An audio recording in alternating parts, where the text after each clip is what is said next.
Welcome to AM Muscle Maintenance within Shape Fitness. I am Coach Kim. Thank you so much for joining me. Today's podcast is a 12-minute workout, and it's called No Fools Function. Today is April 1st. It is April Fool's Day, and though we may joke around about a lot of different things, it really is no joke to get your body moving, to build functional awareness and fitness every single day. And the purpose of this workout is to get that going for you.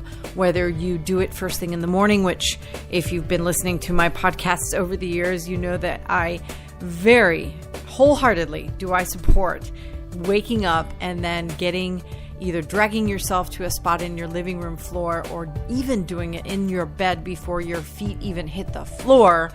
You've got to warm up, stimulate your body in order to proceed through your day, which is likely sitting at a desk or sitting in some sort of a chair.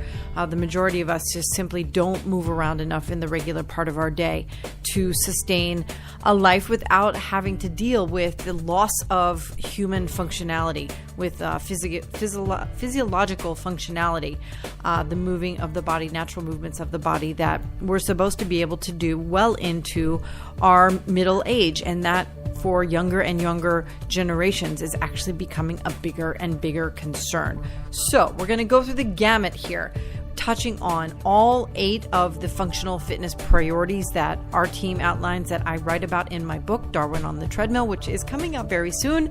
And that is therefore to talk about your balance, bending, as I like to call flexibility training, movements between the two sides of your body. We call that pivoting, interacting with gravity, a little bit of movements with the side of the body. We're going to activate your tummy muscles, of course.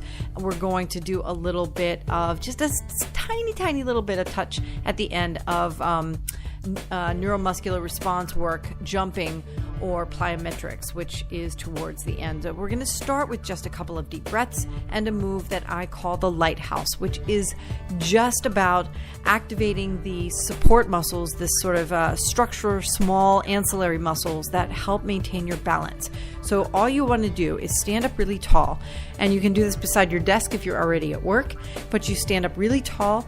Your gaze is forward, so your shoulders and your ears line up vertically, and your arms are extended up and out with your palms facing down. And you now want to stagger your feet so that you are off balance, which helps you develop balance, right? So you're going to stand up really tall, take a couple of seconds to think about your posture, make sure that your hips are in the right place, your tailbone is tucked in, and your tummy muscles are zipped up. And then your move, the lighthouse part of the move, is the turning of your head slowly, all the way to the right and all the way to the left. This is the lighthouse, and you should feel an additional level, an increasing level of energy, of heat, finding its way down your legs to your feet and activating those small muscles that have to support your balance. You're going to feel off balance as you turn your head because we're discombobulating the equilibrium of your inner ear. That is a really significant part of your balance. But of course, the soft tissue structure component of it is all the little muscles that reside in your feet, and then up the ankle, the tendons and ligaments that structure around those lower limb joints to help maintain your balance. Then you want to switch your feet so that your other foot is to the rear and repeat the same head turning for another couple of seconds in order to make sure your sides, both of the sides of the body, get equal work. We're going to talk about pivoting in a couple of minutes when we finish up our exercises on the floor. But we're going to do one more move here with you on your feet, standing up. The only thing I want you to do now, and this is an activation of your upper back, your chest muscles a little bit, as well as your shoulders, is to extend your arms up, tall, high, press your palms together above your head, and then squeeze your knees together so that you activate your inner thighs a little bit. This is a combination of a flexibility move in terms of your rotator cuff and your shoulders and your upper back. Hopefully you don't have very much of a bend in your elbows when you press your palms together, but this is called an I stick, and I like doing this. You can also lower the body down to one side and then the other, a little like a pendulum might swing back and forth a little bit, sort of a mini half moon, if you will, in terms of yoga. But this also helps build some level of awareness as well as the soft tissue flexibility of the lateral sides of your body and your shoulders, your rotator cuff, and your deltoids, the upper part of your back, your trapezius, as well as your shoulder muscles, and helps build stability that you need for your neck, because your head, which is heavy, it's a heavy piece of equipment, actually about 10 pounds, it has to sit properly on your neck and your shoulders in order to not cause deviations in your posture. It's really important that you understand that. Now, let's go down to the floor. I want you to lower your body into downward facing dog. Okay, so we're going to get into the thick of things here a little bit. We're going to do, as I said, touch on all 8 functional priorities in terms of movement. But a lot of the exercises actually foster more than one. They touch on more than one of the elements, and I'll try to get through all of it as quickly as possible. Again, no shoes are needed, no equipment is needed with these movements. All you're going to do is lower your body into downward facing dog, and then that's where your butt is in the air. You're basically making a triangle with your floor. So your legs and then your torso and arms make the 2 legs of the triangle. The floor is the hypotenuse, if you will. Now we're going to shift from downward facing dog into upward facing dog. One thing I want to point out, whenever you're on the floor, and you're going to be on the floor a little bit for a couple of exercises here, you want to splay your fingers. Open your fingers up real wide and try to use the fingertips as well as the top part of your palm rather than mashing the heel of your hand into your floor space. And I see that a lot, especially in larger class environments. But when you're by yourself and you just have my voice, you can be reminded over and over again, I'll sound like a broken record, to open up those fingers. I call it phalange flexibility. But really what I want you to do is try to distribute your body weight throughout your wrist so that you do not cause fatigue in your lower arm. And then when you shift to upward facing dog, you contract your lower back and lift your chest high, and then return to downward facing dog and return then again back to upward facing dog. We call this the dynamic dog, and it is not only an excellent exercise in terms of the range of motion through your butt and your back and your shoulders, as well as your hips, it also is hard work. So it elevates your heart rate. At this point, you are also interacting with gravity. As you push your body back up into downward facing dog, you have to force your body against the pressure of gravity. It's not a significant amount of resistance, but gravity is a tried and true measure of resistance in your everyday life, and you can and should use it to your advantage. Okay, now we're going to settle ourselves into a plank. Take a deep breath. If you need to rest for a second in child's pose in order to stretch out your back a little bit before you go to plank, that's fine. In plank, on your elbows, so that you give your wrist some time to rest. Your elbows and your shoulders should line up vertically. And then you lift your body up into that position where the balls of your feet and your toes are making contact with the floor. And then your elbows and shoulders, your elbows make contact with the floor with your forearms, and your hands don't make fists. Don't make fists. I have a, kind of a scowl on my face. My brow furrows when I say those words, because I want to make sure that your hands stay flat. Splay those fingers still, and let your hands sort of produce a calming effect. Because when you make fists, you add stress.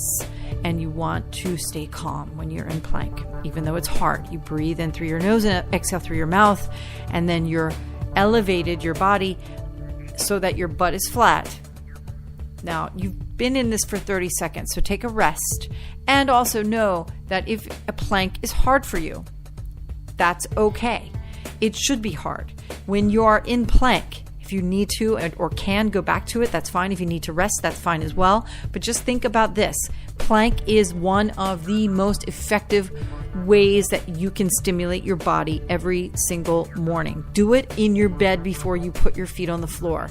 Even if you go to your floor in the living room, I always talk about these terms in terms of the fact that I live in New York City, so I don't have space beside my bed in my bedroom to exercise. I would do it in my bedroom just to make sure I did it first thing, to live and speak my own truth as per these podcast workouts. But I have to go to my living room floor so that I have the room.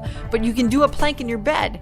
And that is so great because it activates all of the tissues that line your rib cage and support your vital organs, which is just as, if not more important than being able to look good in a bikini or fit into the right dress or, whatever it is that you want to do in terms of your exercise and fitness goals. Okay, now you're going to rest all the way down on your belly and you're going to extend your arms forward as though you are getting ready to take off like Superman, because the next exercise is Superman's. I want to finish up in the next 2 minutes, so I'm going to get us moving a little faster here. Supermans are next, and with a Superman, your arms are extended forward. You're going to take a deep breath in. As you exhale, you lift the body up off the floor. The only thing touching the floor now is your tummy. And that means you're contracting your lower back, you're stretching out your hip flexors, you're stretching through your chest, and extending your arms forward, which again is a really great way to make sure that your rotator cuff and your deltoids and your upper back and your chest are all working together to support your head and neck function as well as your chest and back function. Now, I want you to quickly lift your body up into quadruped position. So you go from the Superman flat on the floor up onto your hands and knees for a couple of cat camels. Now, when you drop your head like a bowling ball, you round up your spine like a scared cat. Just one of these, really, or two, is really, really excellent in terms of making sure you've got that full full flexibility of your spine.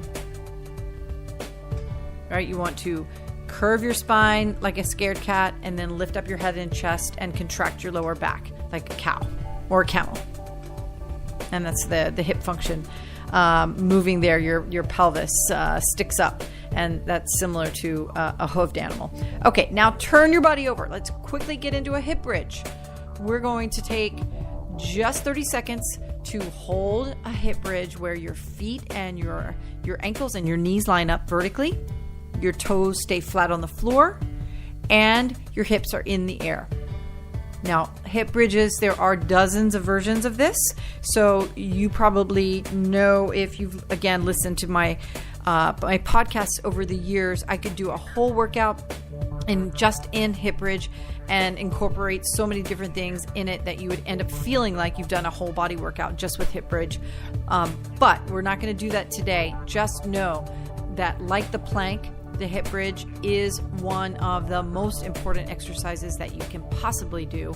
And that's because your hips are so woefully underserved by the lifestyle of sitting at a desk, sitting in a chair all day long. You want to make sure that your hips stretch out. Okay, now let's stand up, because the last two exercises are a standard squat, whether you either sit into a regular chair or sit into an invisible imaginary chair. You want to interact with gravity. And as you stand up, what I want you to do is to elevate one leg out to the side. It's called a sumo squat. It's not a kick. So as you lift up, you're going to extend the right leg out to the side, out to the right. And then as you put the right foot back down on the floor, you go immediately back into another squat. And then when you come up the next time, you've swapped that effort. So we're working pivoting in here as well. And you lift the left leg so that you force one leg to stabilize the whole body on alternating squats in order to make sure that your body's two sides are as equally balanced as possible. The last exercise is a bunny hop, and we're going to keep this real simple so that I can get you out of here. Bunny hopping, the reason to add some plyometrics into all of your exercise regimens is jumping jacks are fine. Even a standing skip is a slight plyometric exercise, a very minimal plyometric exercise that activates the neurotransmitters that reside in your feet. Now, that is important because neurotransmitters are able to activate tissues throughout your body. So we add plyometric work into all of our exercise regimens for that reason. Now, take a couple of deep breaths. That was a no-nonsense exercise regimen, really simple stuff. If you have any questions about it, please get in touch with me and my team at bodybyInshape.com. I will be back next week with another new session. And later in the week, we have a new podcast on the InShape Fitness Show this week, focusing on gravity. Have a great week.